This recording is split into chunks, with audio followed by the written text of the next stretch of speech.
Big news just dropped as a new running back is added back to the player pool pretty much for fantasy football.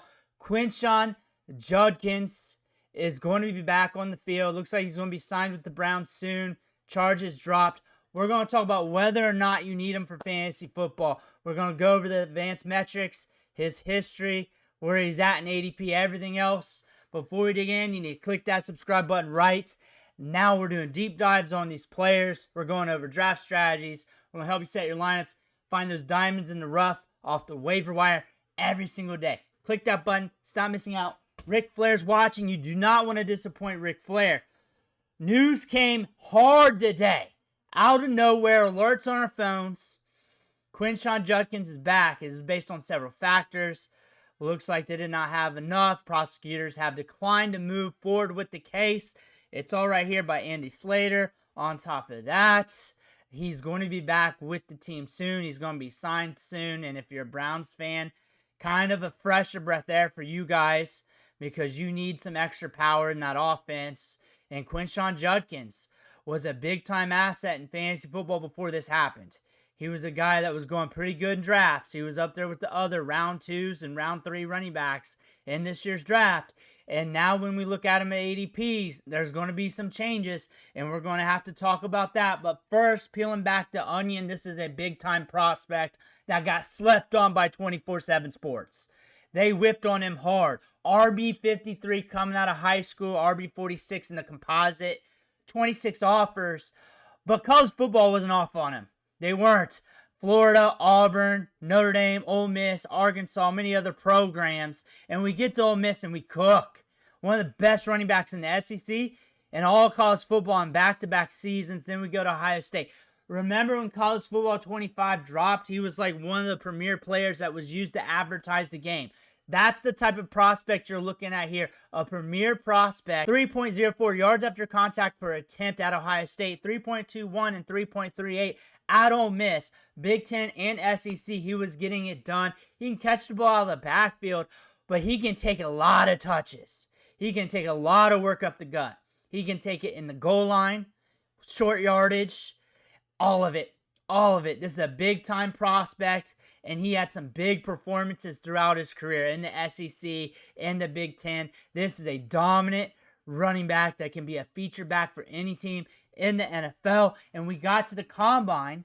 Not only do we have good production metrics, a big-time dominator rating, a big-time prospect, but we scorched the track at Indy. 4.48 40-yard dash, 92nd percentile, size-adjusted speed score, elite burst score at 221 pounds. This is not only a running back that can run through you, but also can run past you. You give him daylight, it's over. Hitting 20 miles per hour or more, multiple runs throughout his collegiate career. And we're with the Browns here. They also drafted Dylan Sampson in the 4th round. Jerome Ford's still there. Pierre Strong's there. He has not been practicing. He hasn't practiced since the incident. He hasn't been there at training camp. He's not even signed. We're waiting on him to sign and show up at practice. So he's got some learning to do with this team. So there's going to be a long ramp up here for him to get to speed. But the talent's elite. The talent is up there. He's a first-round talent. And he's a running back, so running backs fall a little bit further. But he's a first-round talent when you put together the production, the size-adjusted athleticism, and everything baked together. And Dylan Sampson's a good talent as well. He has good speed, setting records at Tennessee. Almost 1,500 yards last year with 22 touchdowns. If he didn't get hurt during the Ohio State game, he would have did well in that and would have did good at the combine and had better workout numbers and would have been drafted higher than the 4th round. Probably would have went 2nd round, 3rd round, would have been a day 2 selection. The Browns stole him on day 3. He should have been drafted much higher. He's that type of talent. The Browns got lucky getting Dylan Sampson, so there is competition in the backfield here for Quinshon Judkins. Jerome Ford's the mainstay. He can be productive. He's shown that throughout his career. He's not a guy to hold it down for the long term. He's not a guy that's going to be an RB1 in fantasy production, but he will hold it down for the Browns. Will be a sneaky veteran here that could siphon work if they decide to use a 3-headed monster here while they ramp up Quinshon Judkins and Dylan Sampson. You're looking at where Quinshon Judkins gets drafted in ADP right now. Round 13 on Underdog, RB47. He's cheap. He was drafted as an upside stash. He's going to be back with the Browns.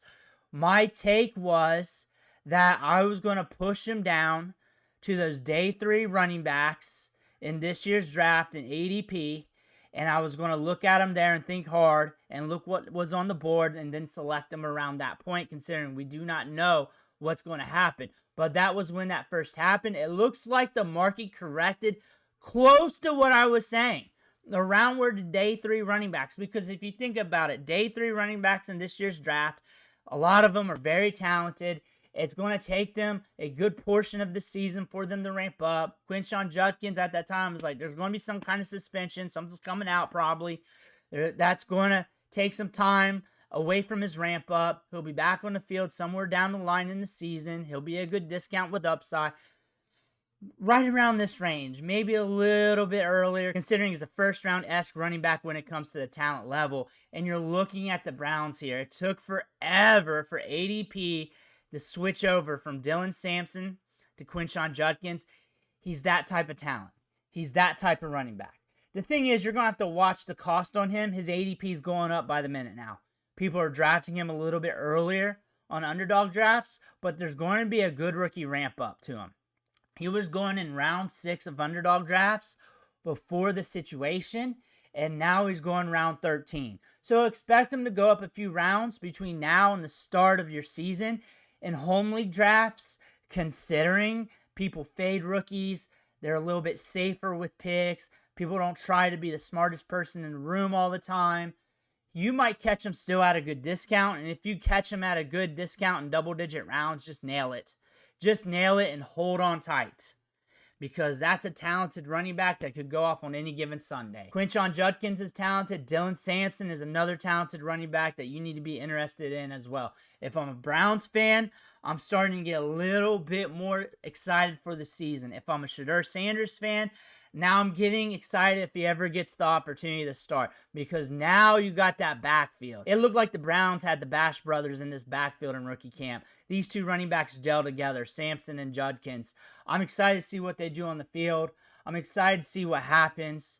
Double-digit rounds, if you see them fall that far, you don't like what's on the board, smash that button. You're looking at first-round caliber talents. You just hoard, see what happens. The touches may not be there week 1, 2, 3. Attrition hits. They start giving him opportunity. He's going to flash. So why you need him is because you need the elite talent. You need that, and you're going to catch it at a discount. You're catching a talent that's up there with Harvey, Trevion Henderson, Caleb Johnson, and you're going to catch it a few rounds cheaper, if not many rounds cheaper, and that's why you're doing it, because he's up there with those running backs when it comes to talent. However, he's not up there with those running backs when it comes to the rookie risk, because that is massively increased. However, there's not much cost associated. He's cheap. He's cheap due to going in double-digit rounds, maybe around 9 or so, once things shake out with ADP. Once we see him on the field with a Browns jersey on, that his value will go up. But the ramp-up period is going to be much larger. It should be. He has not been at practice. Not in July, not in August. He has not been at training camp. They're not going to trust him. This is a team that is very conservative. We know this, especially by watching how they're handling the quarterbacks right now in practice. So they're going to be very conservative with Quinshon Judkins. They're going to give him a nice ramp up, allow him time to get astute to the offense, to the playbook, and they're going to give him time to ramp up. You must know that. It's going to take some weeks, so he might return to the waiver wire. If that happens, you got a spot. Pick him up, stash him. He is a stash running back right now. However, you have to understand this is a long holding process, possibly, because Sampson's good to go. He's healthy. Jerome Ford's good to go. He's healthy. They don't need him exactly right now, but they don't know that they need him to the degree to how talented he is. This is a very talented running back prospect that could really get these Browns over the hump. This is a running back prospect that if you catch him on that discount in your draft and they start giving him touches middle into the season, you could be getting over the hump. That could be your league winner. Let me know what you think in the comments below. I want to hear about that. Make sure you hit that subscribe button on the way out. One thing for watching. Catch you on the next video.